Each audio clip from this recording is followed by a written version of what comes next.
Teman-teman mahasiswa, kita berjumpa kembali di pertemuan yang ke-6, di mana kita akan membahas tentang bagaimana cara kita melakukan pengelompokan data dengan menggunakan group by dan having. Nah, di semester lalu kita sudah pelajari sih bagaimana kita menggunakan group by, ya sekilas juga dari latihan soal yang lalu kita sudah lakukan. Namun di pertemuan ini kita akan coba bahas lebih mendalam, di mana penggunaan group by dan having ini tentu akan banyak sekali Anda akan jumpai, di mana pada saat Anda sudah mulai mengolah sejumlah data yang sangat besar, dan kemudian Anda ingin mengambil dan mengelompokkan data-data tersebut berdasarkan kolom-kolom yang menjadi identitas untuk pengelompokan data.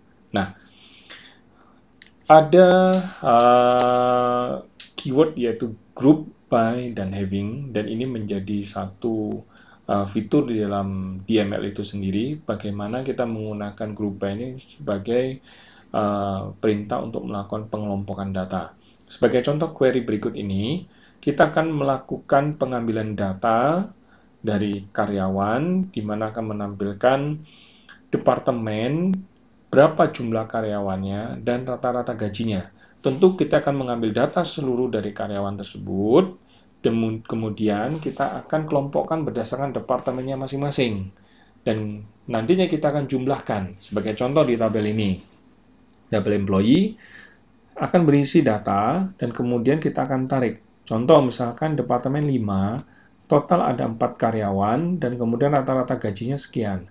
Kemudian Departemen 4, total jumlah karyawannya ada 3, kemudian jumlah rata-rata salary-nya adalah sekian. Demikian juga dengan karyawan yang bekerja di Departemen 1, hanya ada 1, kemudian gajinya rata-ratanya sekian. Nah, di sini salah satu contoh menggunakan group by. Jadi kita bisa mengelompokkan data berdasarkan kolom apa. Nah, tentu teman-teman akan bertanya, apakah hanya satu field saja, Pak? Tentu tidak. Kita bisa 2, 3, 4 field. Nah, hanya cara ketika kita menggunakan 2 field, 3 field, 4, dan seterusnya, tentu cara pengelompokannya akan terpola ataupun nanti tersub berdasarkan urutannya. Jadi sebagai contoh di sini, kalau misalnya kita mendefine kolom DNO, kemudian koma, ada kolom yang kedua, ketiga, dan keempat, maka DNO ini akan memiliki sub lagi kolom yang kedua, pengelompokannya lagi. Kemudian setelah kita kelompokkan, dari field yang kedua akan kita kelompok lagi berdasarkan kelompok yang ketiga dan seterusnya. Nah, oleh karena itu, perhatikan dengan baik-baik urutannya, karena urutan daripada field yang di sini akan mempengaruhi. Baik, ini contohnya seperti ini. Kalau saya punya query seperti ini, coba Anda execute di dalam query analyzer Anda, coba Anda tunjukkan hasilnya dan berikan pendapatnya. Ya. Kemudian, having juga kerap kita gunakan berpasangan dengan group by. Having ini ibarat seperti where clause daripada group by. Ketika kita sudah mengelompokkan, kemudian kita akan bisa mencari.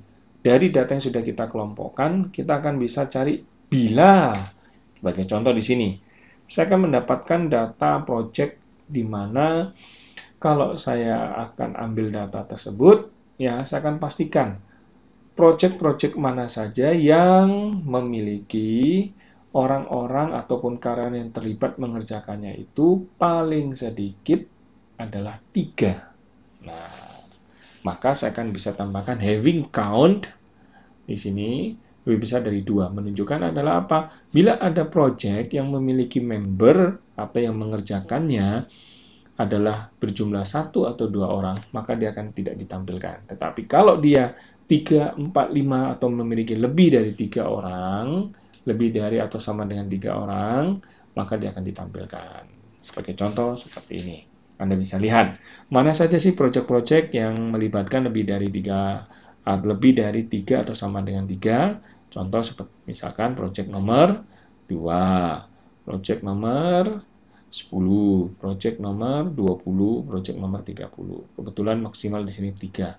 Apabila ada yang 4, maka akan tampil juga seperti itu. Sedangkan yang berjumlah kurang dari 3, dia akan tidak ditampilkan. Kemudian kita juga bisa lihat ya dari query nomor 26, teman-teman juga bisa menyaksikan juga bahwa hasilnya nanti adalah seperti ini. Bahwa produk Y, computerization, reorganization, new benefit memiliki jumlah karyawan adalah 3 orang. Ya. Nah, saya juga punya satu query seperti ini. Nah, saya minta Anda juga mencoba bagaimana hasilnya. Nah, ini kebetulan kombinasi group by dan juga nested query. Nah, silakan Anda coba dan berikan pendapatnya. Ya. Oke, baik. Nah, pada pertemuan yang membahas tentang group by dan having ini, teman-teman mahasiswa berusaha memahami bagaimana menggunakan pengelompokan data ini. Kenapa? Karena nantinya dalam kehidupan kita pada saat kita bekerja, banyak sekali report-report yang akan kita generate dan akan menggunakan fitur group by dan having ini. Pastikan Anda bisa memahami dengan baik dengan latihan-latihan ada. Baik, terima kasih. Sampai jumpa lagi di pertemuan yang berikutnya.